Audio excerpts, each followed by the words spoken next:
Ahora vamos con el siguiente speaker, que es Manuel Alvarado Ortega, y que nos va a hablar también en la misma línea muy importante. No puedo dejar de resaltar qué tan importante es. Nos va a hablar de conservación y ríos. Hola Manuel, ¿cómo estás? Buenas tardes, Natalia. Mucho gusto en conocerte y muchas veces saludarte y agradecerte la invitación. El placer es mío y de todos los que nos están viendo. Entonces, te dejo y el escenario es todo tuyo. Bueno, mil gracias. Bueno, para iniciar, mientras estamos preparando la presentación, pues quiero informarles que mi experiencia de trabajo ha sido durante muchos años en la ingeniería de ríos, pero desde hace unos 10, 15 años he venido trabajando en lo que es la restauración de los ríos. Entonces, esta charla la he querido enfocar básicamente a mostrar pues algunos aspectos relacionados con el tema de restauración, en el cual pues ustedes como estudiantes, que son la mayoría de los que están escuchando esta charla, pues puedan ser partícipes de lo que es la recuperación que se requiere y la necesidad de que estos procesos pues nos den mejores posibilidades para tener un mejor paisaje en la naturaleza. Para iniciar, pues esto es la generalidad, ¿sí? Los ríos en general, pues es el equilibrio que hay entre el agua y el sedimento, y la función de ellos es transportar los sedimentos de las montañas hasta el mar. El mar en diferentes estados, el mar nunca ha estado en un mismo nivel, siempre ha estado subiendo o bajando. Desde hace muchos años está subiendo. En la parte alta, ustedes ven esa foto de la parte alta de un río de montaña, en un tramo medio, un río meándrico, y un río en la parte baja, que es una desembocadura. Entonces, es una generalidad de lo que son los ríos, y cada uno con sus características.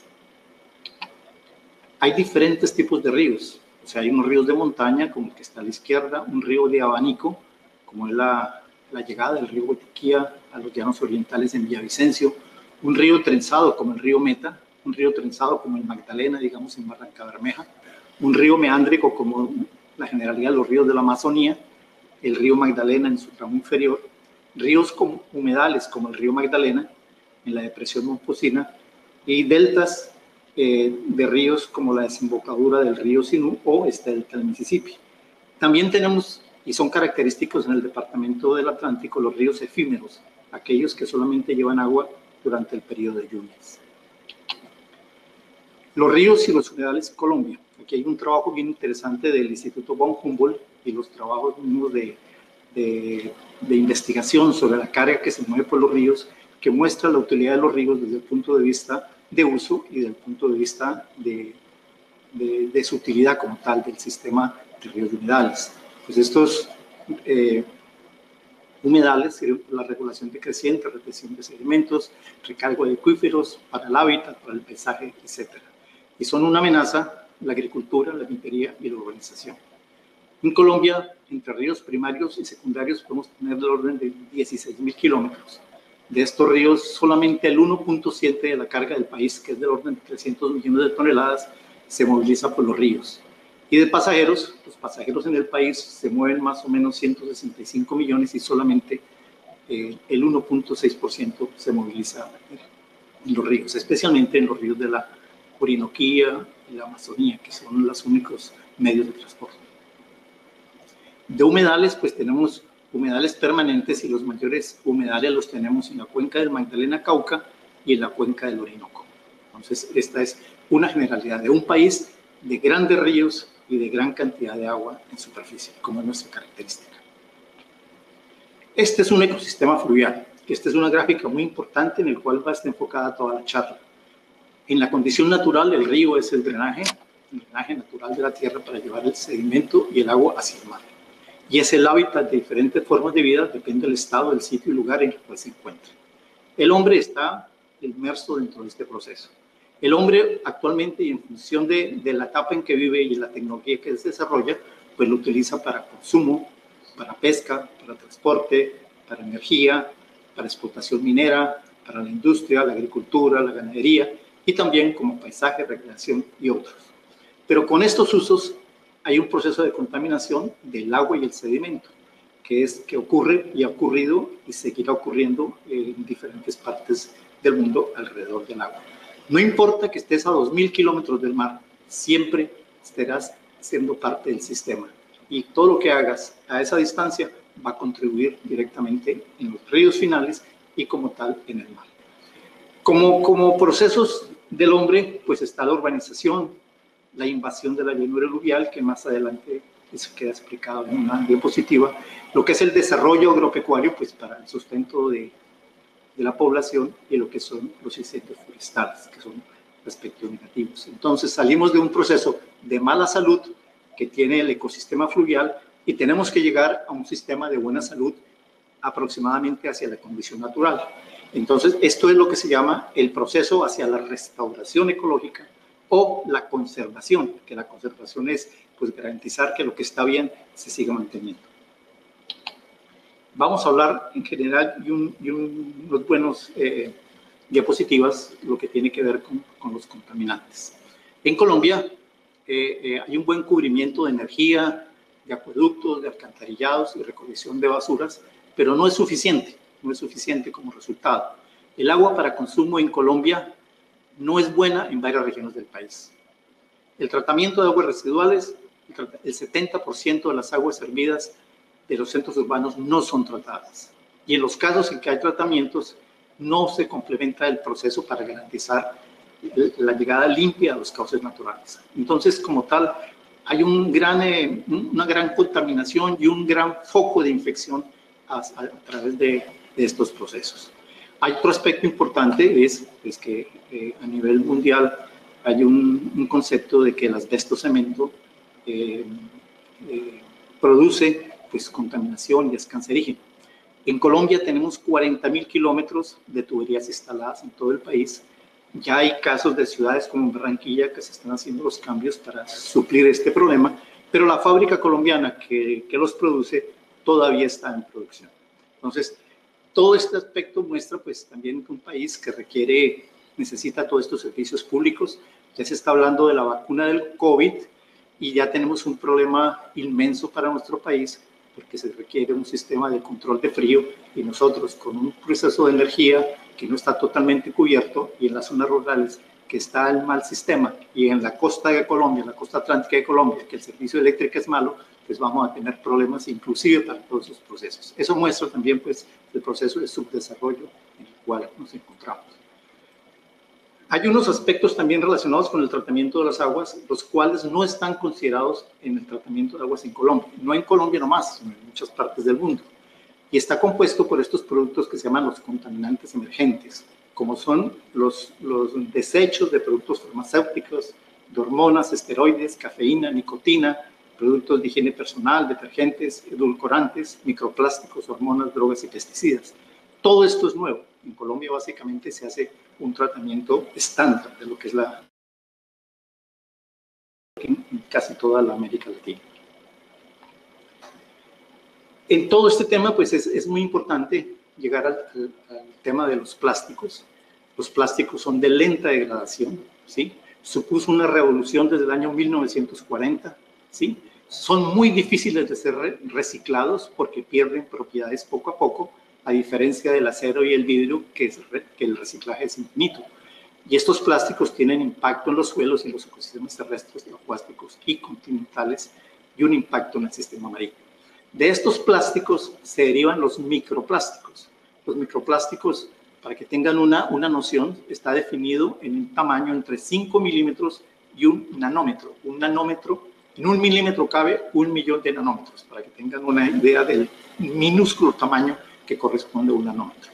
Esos plásticos, esos microplásticos, pues provienen como fuente de los cosméticos, de los desechos de plásticos de uso cotidiano, de la ropa, de productos de aseo, de la agricultura, de los procesos industriales, de la construcción, vertederos y transporte. Y hoy día los tenemos en la cadena alimenticia. O sea, estos microplásticos en Colombia es impresionante. En el río Magdalena la cantidad de plásticos que bajan en el río con destino al mar, que provienen de 1.600 kilómetros aguas arriba. Estos plásticos terminan en las playas o terminan en una isla que ya se encuentra cerca de Galera Zamba como un producto de esos desechos de acuerdo a un trabajo de investigación que tiene un profesor de la Universidad del Atlántico. Entonces, estos plásticos llegan en un principio a las playas y en las playas se fragmentan por acción de la luz solar y el oleaje, se vuelven estos productos en tamaño en nanómetros y ya son productos que inclusive el hombre como tal lo consume. Sobre este tema, pues es claro que tenemos que reducir el uso de plásticos a nivel local, a nivel familiar, a nivel, en todos los niveles, para evitar pues esta propagación de plásticos que ya, digamos, así como han tenido un gran uso, pues tenemos un gran problema en ese sentido y hay que corregirlo. Entonces, con todos estos aspectos tenemos que evitar el uso de plásticos. Y relacionado y complementado con la anterior, que es la cobertura de servicios públicos y con los problemas que se enfrentan a nivel colombiano con el uso del agua, es muy importante que el agua que se consuma sea un agua hervida. Entonces, agua hervida en botellas de vidrio para poderlos utilizar y reducir el consumo de plásticos y no usar plásticos en los supermercados. Otro aspecto con la contaminación está relacionado pues con la extracción ilícita de materiales. En Colombia pues es una práctica impresionante. Los puntos rojos que ustedes ven en el mapa de Colombia se debe a la minería, especialmente del oro, donde se explota con mercurio, que lo vemos concentrado en las 3 cordilleras.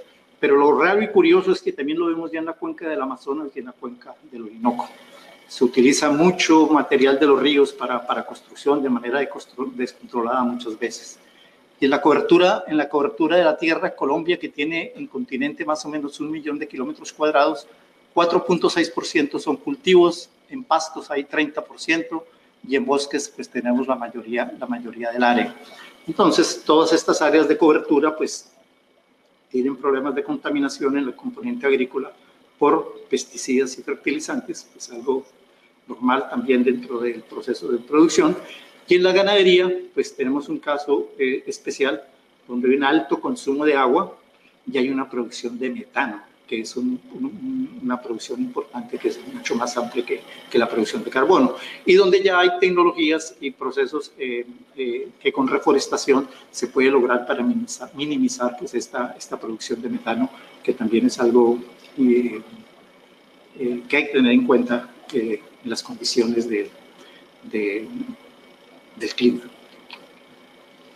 En todos estos aspectos relacionados con los ríos, pues necesariamente pues hay que tener en cuenta pues que hay fenómenos de niño, el fenómeno de la niña. Para la cuenca del río Magdalena, fenómeno niña quiere decir niveles altos, caudales altos, grandes lluvias. Fenómeno niño quiere decir poca agua, pocas lluvias. Y todo eso está relacionado pues con todos estos procesos y con las descargas que se hacen a los ríos. Por supuesto que las descargas y la contaminación será mayor durante los procesos de niveles bajos, caudales bajos y en periodos de niveles niños. Hay un aspecto interesante para la cuenca del Magdalena y es relacionado con la producción de metales que se producen dentro de él y que llegan al río en forma natural. En la cuenca, la cordillera oriental, tenemos hierro y cadmio, o sea, no tenemos plantas nucleares, pero el río Magdalena viene con cadmio. Y esos materiales no se tratan pues completamente en las plantas de tratamiento. Además, desde el punto de vista de contaminación, la otra es un proceso natural, este es de contaminación, pues llegan metales pesados producto de la agricultura, la minería, la industria, los desechos industriales, esos llegan a los ríos y el sedimento, igual que los plásticos, cualquier tipo de sedimentos tienen la propiedad de adherir, que los contaminantes se adhieran a él y de esa manera pues entran dentro de la cadena alimenticia.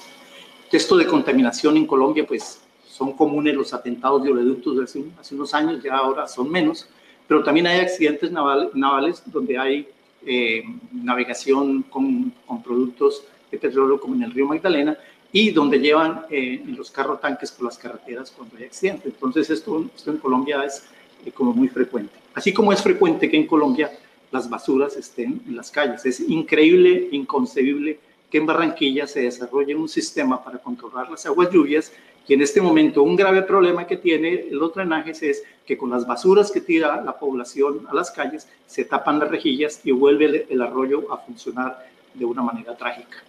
La población de Soledad, al sur de Barranquilla, es típica en tirar basuras a sus arroyos, y la contaminación por estas basuras es impresionante y afecta de alguna manera la bocatoma de la Puerto de Barranquilla. No hemos tomado conciencia sobre este tema de las basuras en Barranquilla, y no solamente en Barranquilla, que la conocemos muy bien, y en la población de Soledad, sino en muchas poblaciones a lo largo del río. Otro aspecto interesante para Colombia es el efecto de las presas en los ríos, por supuesto. Tienen un efecto positivo, totalmente positivo, porque la generación eléctrica en Colombia es casi totalmente eléctrica. Esos embalses son para recreación, para apoyo de los distritos de riego, apoyo de los acueductos, para control de inundaciones y otros. Pero desde el punto de vista ecológico, pues en los embalses se produce la recepción de los sedimentos del río. O sea, aguas abajo de la presa, el agua del río es totalmente cristalina porque no tiene sedimento. Y tiene que haber siempre un equilibrio entre agua y sedimento para que sea río. Cuando solamente lleva agua es un canal, pero un río siempre tiene que tener agua y sedimento. Y cuando no tiene ese proceso de equilibrio, entonces el río empieza a erosionar hasta que vuelva a lograr el equilibrio. Entonces, normalmente aguas abajo de las presas hay problemas de erosión hacia las orillas y el fondo, y esto conlleva a problemas de manejo del agua, del nivel freático en zonas agrícolas, hasta que el río nuevamente logra un equilibrio. Y además en Colombia tenemos un problema gravísimo con las presas, que ellas no tienen diseños ni les obligan a hacer un diseño relacionado con la avalancha, o sea, el momento en que falla la presa. Las presas no son estructuras que sin falla. En algún momento fallan, en el mundo han fallado muchísimas. Y en Colombia no hay ese criterio y esa obligación de los constructores. Aquí tenemos el caso de Neiva, que está a 30 kilómetros nomás de la presa de Betania, donde viven 350.000 personas. Y en Urrá, en el río Sinú, a 30 kilómetros está la población de Tierra Alta, donde viven 105.000 habitantes. Pero ese efecto no solamente es de 30 kilómetros, ese efecto puede ser de 100 kilómetros, 200 kilómetros, en función de la condición del valle en el cual está desarrollado. En todos estos aspectos, lo más importante que tenemos que buscar y lograr es respetar el espacio fluvial, donde dice la palabra sí, la sección que dice sí, para potenciar el funcionamiento de la llanura aluvial de los ríos.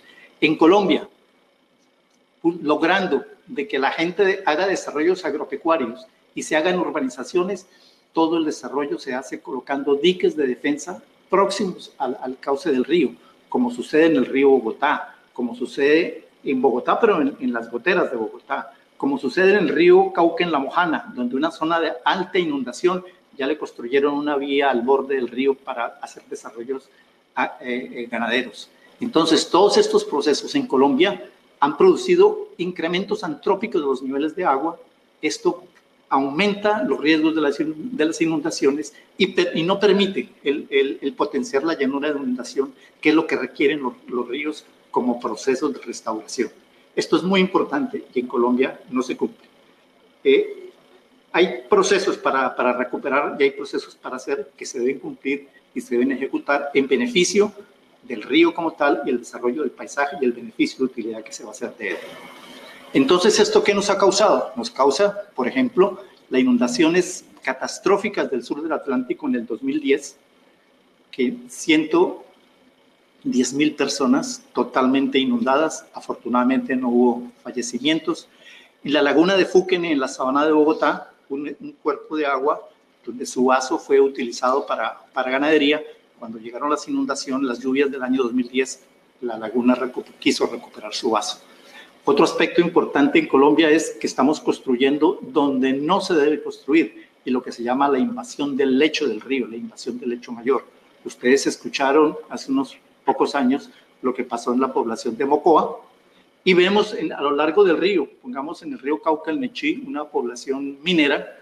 La población se construyó a la orilla del río Cauca, en el sitio por donde el río se moviliza en forma natural. Y esto conlleva que porque se inundan, porque se erosionan, y en ese sentido pues hay necesidad de solucionar, y lo lógico sería reubicar esas poblaciones, pero entonces políticamente normalmente no es posible. Un minuto más te queda. Entonces, si puedes empezar Sí, me quedan... a cerrar. Estoy bien ya, me quedan 2 minutos. Me quedan 2, ok. Lo mejor y lo que tenemos que lograr es esto, la conservación de los ríos. Y en Colombia tenemos muchísimos. El río Paporis en el Bopés, los ríos de la Sierra Nevada de Santa Marta en la parte alta, el famoso Caño Cristales en el río Meta, el río Guapi en el Cauca. Esto es la idea que queremos tener de los ríos, que la gente lo pueda disfrutar y los pueda tener para su disfrute y su explotación de una manera racional y ecológica.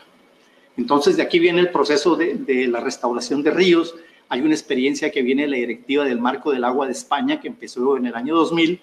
Ya toda la Comunidad Europea, hasta el 2015, ya hay cumplimiento de metas.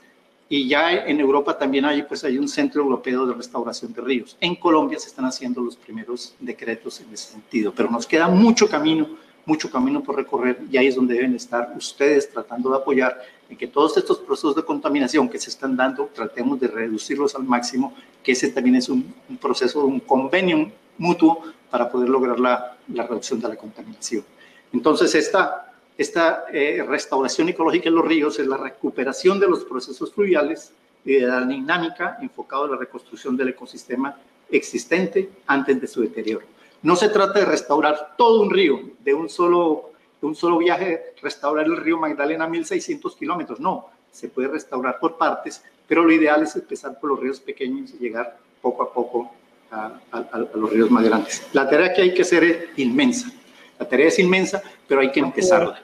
Y para los ríos, pues los ríos como tal, no hay una solución universal, porque cada río es especial, cada río tiene su particularidad, así como las personas. No hay dos personas iguales, todos tienen diferentes características. Y para las soluciones se requiere en principio una caracterización del sistema.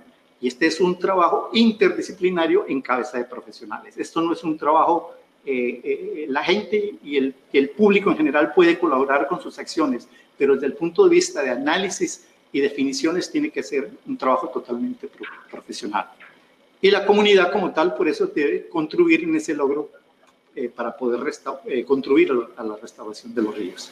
Aquí hay una frase del maestro Albert Einstein, que es para terminar: el mundo es un lugar peligroso, no a causa de los que hacen el mal, sino por aquellos que no hacen nada para evitarlo. Entonces, con esto espero por lo menos que después de esta charla ya exista pues una conciencia en el uso del agua para ustedes mismos, agua hervida, el uso de los plásticos, lo que es la contaminación personal que cada uno puede hacer, y todo esto poco a poco en función de los profesionales que puedan lograr y de las corporaciones regionales, nacional, se pueda lograr poco a poco la restauración de nuestros ríos. Este es un deber y una obligación en que Colombia debe estar comprometida. No, muchísimas gracias, Manuel, por esta intervención. Ustedes lo escucharon, es cuestión de cada quien empezar a poner nuestro granito de arena para poder tener, un ambiente más sano y para que nuestros ríos estén en un mejor estado de salud.